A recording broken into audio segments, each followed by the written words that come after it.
Ladies and gents, welcome back to another video. A lot has been going on in the crypto markets over the past few weeks, especially within the past few days with Bitcoin dropping down below $60,000. With Bitcoin taking that tumble, we've seen some other altcoins in the space also retreating from those previous all-time highs. Now in this video, let's talk about what this price drop means for crypto and why Bitcoin fell. We're also going to be discussing 3 altcoins that I'm seeing huge opportunities in right now, even with the current state of the market. And towards the end, you know what, not towards the end, towards the beginning, let's talk about why I actually haven't posted a video in the last 2 weeks.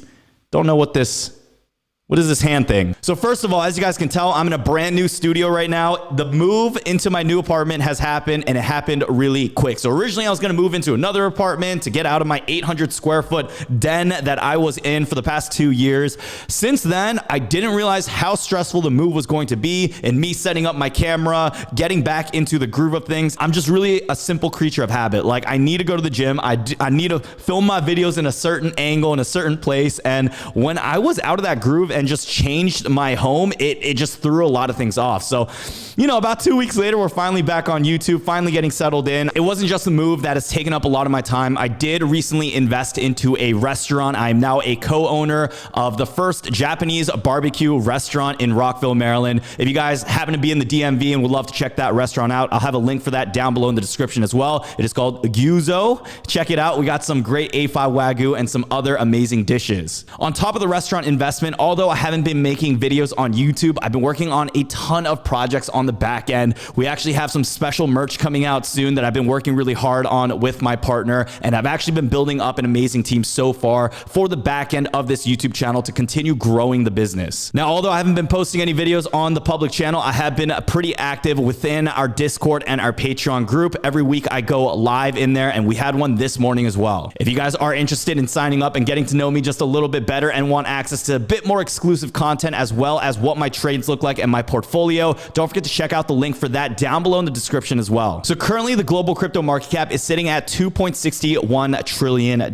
Now this is a little bit away from the $3 trillion we've seen happen before in the past. At the time of recording this video, we're seeing Bitcoin still at $59,989 with a lot more red in the market. We're going to see this getting reflected within the crypto fear and greed index, where for a majority of the last few weeks and even all of last month, we've seen extreme greed throughout the market. Now that this indicator is finally headed to the neutral level, this should be opening up a new buying opportunity for others. If you have been patiently adding and accumulating and going long on your crypto portfolio since the beginning of this year and following along with our content, you would definitely be profitable even though we're seeing this market volatility now. I do need to mention, especially for our newer investors, this type of market volatility is completely normal to experience. As soon as this turns neutral or even goes into fear, I'm telling you, this is the easiest way to get an idea of when you should be investing into the markets. Now, if you can't handle the stress of the volatility from the crypto market, just make sure that you're not investing more money than you're comfortable losing. For me, regardless of what happens, I know that the innovation of crypto is real and I know that it's here to stay.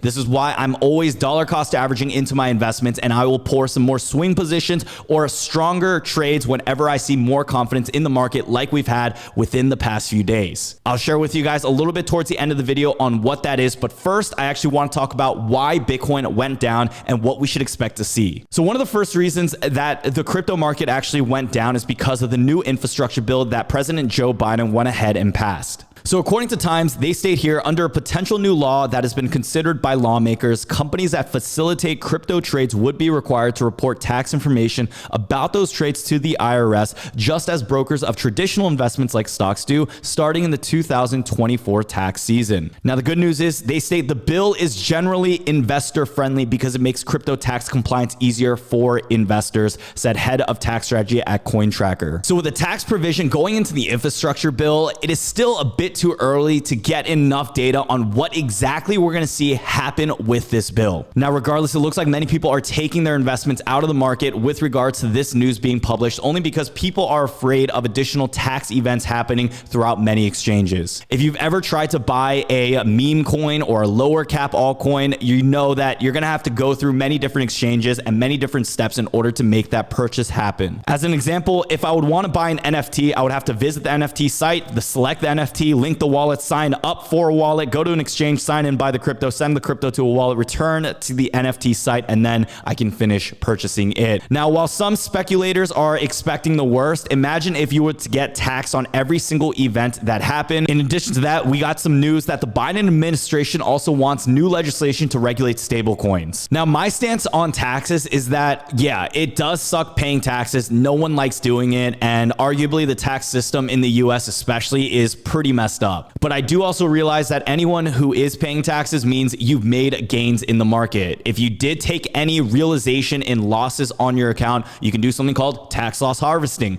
There are rules in place where even people who were profitable in this market have realized if you do end up paying taxes, you're still in the profit. You're still in the green. Now, I really do hope that the IRS is going to be tame in the cryptocurrency world, but I think just the fact that we're seeing so many millionaires being made from the markets, they want their piece of the pie and they want to take from the people. It's not usually surprising. We've seen the government do this time in and time out again. And it really seems like if the people don't stand up and there isn't enough awareness about the current situation that's going on, the government may get away with whatever they please. I think my responsibility as a creator is to make sure that you guys are aware of this. And then if you guys are watching this video, have conversations about this and talk about how crypto, even though it's decentralized and there are many great aspects, the government may take it a step too far in trying to regulate this field. Now, aside from the tax reporting challenges, there was a little bit of word on some stablecoin regulation that the Biden administration is also working on as well. They state here the proposed legislation would effectively classify stablecoin issuers as banks, subjecting them to similar oversight aimed at protecting consumers. Now, Tether was one of the more controversial stablecoins, and for a while now, we've actually been recommending other stablecoins that have the backing behind them. One of them would be GUSD, otherwise known as Gemini's stablecoin, and doing further research, I'm a lot more confident in that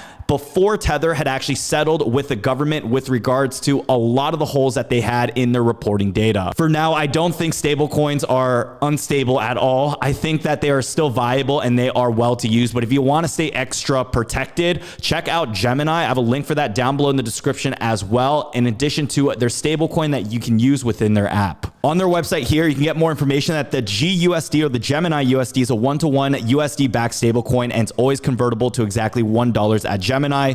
They are also regulated by the New York Department of Financial Services, and you can be protected for the FDIC insurance up to $250,000 per user while custodied with State Street Bank and Trust. They also do mention that they are transparently audited. They have zero fees. It's programmable money and it's fast. And you can see many of the different DeFi protocols, applications, and exchanges that they also work along with. What's cool about Gemini USD is that they also have their smart contract security audit white paper, and you can actually see all of their individual audits shared publicly to the world. If you are concerned about the state of stablecoins and you do think the market is getting hot and you do want a stablecoin to park your money in without having to worry, I would recommend Gemini USD at the moment. Now, aside from the infrastructure bill, the other reason why Bitcoin took a fall was because China once again came out with some additional FUD as well. They state here, the National Development and Reform Commission spokesman Meng Wei blasted Bitcoin mining during a press conference Tuesday in Beijing. She said that activity consumes lots of energy and produces lots of carbon emissions. This individual said that the NDRC, the country's top economic planner, will launch a full-scale clampdown on cryptocurrency mining by focusing on commercial mining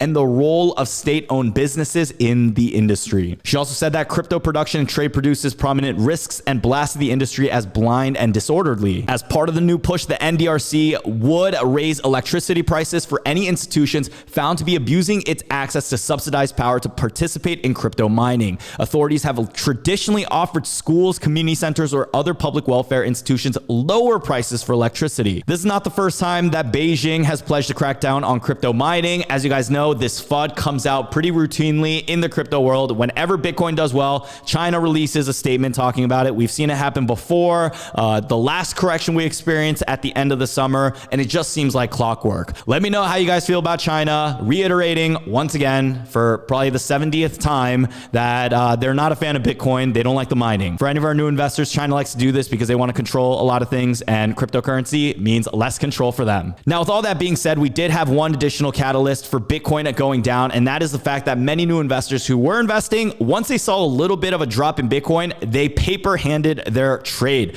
So you'll notice even on the 14-day within a data mesh that we'll begin to see as the price of Bitcoin falling, a lot of those long positions getting liquidated as well. Taking a look at the 7 days, you can also get an idea of those long positions getting liquidated as well, while additional short positions are getting ramped up. Now, even today, we have been seeing some shorts getting loaded up. So it looks like people are hoping that Bitcoin goes down even additional amounts. I'm seeing all around the board from different TA analysts that Bitcoin could head in the $50,000 zone. But once it does, it could be another straight shot back to $100,000 Bitcoin as its target price. Now, regardless of whatever happens in the market, let me tell you, there is still opportunity. And because we have so much money in the global crypto market right now, we have to get an idea of where that money is flowing. So all across the board in the crypto market, you'll be noticing a lot of red going on. But if we scroll down, you'll actually see this one winner right here, and that is Avalanche. So this is a crypto that we've mentioned plenty of times before on our channel, at least within the past few months. And if you guys were able to act on it, it would have been a very profitable trade.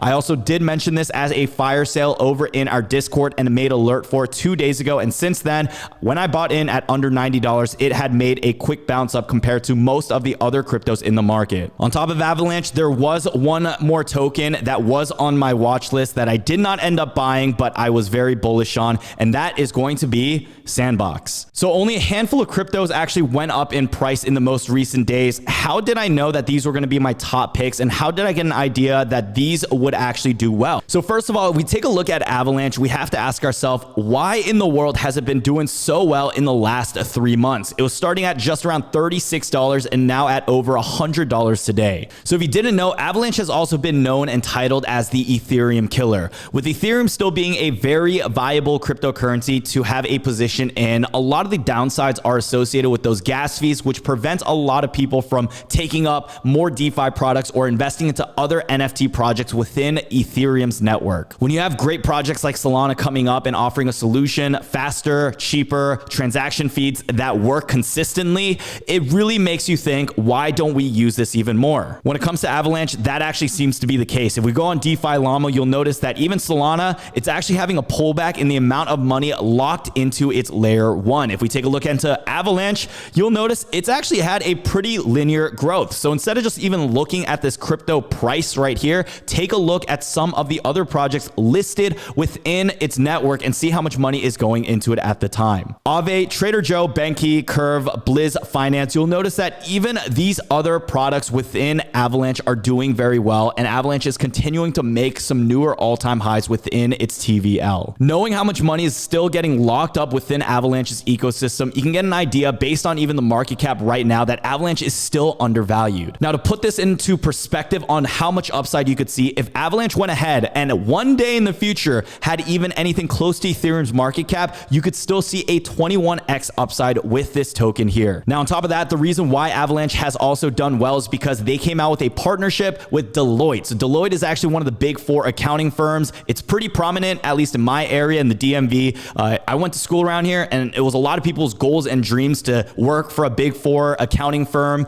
Deloitte is one of them, and just seeing how they are now partnering up with Aave Labs or even Avalanche's different programs, it gives us an incredible idea of how bullish this project is. This article here states Deloitte leverages Avalanche to improve recoveries from natural disasters and public health emergencies. In addition to that, Avalanche developers and investors formed $200 million in a Blizzard investment fund, and with this, they're actually reinvesting it back into their different projects. When a project like this is able to check off my 3 boxes of partnerships or utility with real-world companies, they also have great investor backings, a strong roadmap, and in addition to that, have a lot of money going into solid projects within their ecosystem. It is one of the cryptocurrencies that in a market like this, you can still find doing well over time. So the next cryptocurrency that I wanted to talk about in this video was going to be Sandbox. So I did a lot of research on different metaverse coins. That video is going to be coming out soon, but from what I've discovered, if you're trying to control that risk to reward ratio, Sandbox, I do believe, is still a very viable crypto that has a lot more upside. I went ahead and played some of the top metaverse coins. Decentraland just felt very blocky. It just felt very 2000s-y, if that makes any sense as a word. But Sandbox, it felt a lot better. I see a lot more upside. If you go through the partnerships, it is insane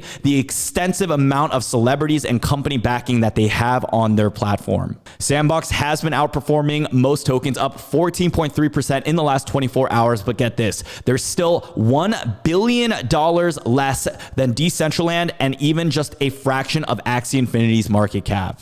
Now, it's arguable that Axie Infinity and Decentraland could be overvalued and Sandbox is where it's at, but I like to think the latter and assume that Sandbox is still undervalued in its market cap and there's a lot more for it to do. Taking a look at this article, we can actually see that the NFT gaming firm, the Sandbox, went ahead and raised an additional $93 million led by SoftBank, which shows how much more money they're getting into their backing. On top of that, the Sandbox Metaverse Alpha is set to launch at the end of November after 4 years in development. If you don't know what Sandbox Alpha is, here is what they state. The Sandbox Alpha is an open multi-week play-to-earn event starting on November 29th at 1 p.m. UTC, in which players will have the opportunity to explore the Sandbox Metaverse for the first time through 18 experiences created by the Sandbox's team. The Alpha Pass is an NFT ticket that will allow players to completely explore the 18 experiences and earn up to 1,000 Sand and 3 exclusive NFT awards. Now, through my experience within the game, the ability to create different NFT arts and use it, then monetize it on the marketplace is still phenomenal. So if we were to compare Sandbox to the market cap of Axie Infinity, you could actually see a double in your money. So a 2.42x or a $9.19 Sandbox. I personally don't think it's out of the realm of possibility to see a $10 Sandbox by the end of this year, especially if they are able to follow through with all their roadmaps without a hiccup. Money in crypto moves in cycles. So we saw meme coins, we saw Shiba Inu. Now we're seeing the NFT market actually blowing up right now. I would not sleep on any type of these metaverse tokens. And if you're trying to go for a long-term upside or more potential in the near future with different revolutions and things going on in the market, do not sleep on cryptos like this. Now, for my third cryptocurrency, big disclaimer, I do not have any positions in this token right here at all, but I'm going to be sharing with you my thoughts on why I believe this is going to be another top pick as well. So as I mentioned earlier, a lot of the money has been exiting out of meme coins. They haven't been performing well, and we haven't been hearing too much in the market about them either. Going into OpenSea over the last 7 days, even Bored Apes are up 380%, Mutant Apes are up 518%, CryptoPunks are up 14%. Money is going back into a lot of these projects right now, and oftentimes that means it's people who have made their money from meme coins or other altcoins, and they're flowing it back into those NFTs. If we go into the all-time charts for even Bored Apes on OpenSea, you'll notice that we are approaching very close, if not near, the previous all-time highs of what we saw before back in August. This also plays into the part because many celebrities are now owners in Bored Ape Yacht Club, which has happened over the past few days, which include Jimmy Fallon, Post Malone, Steph Curry,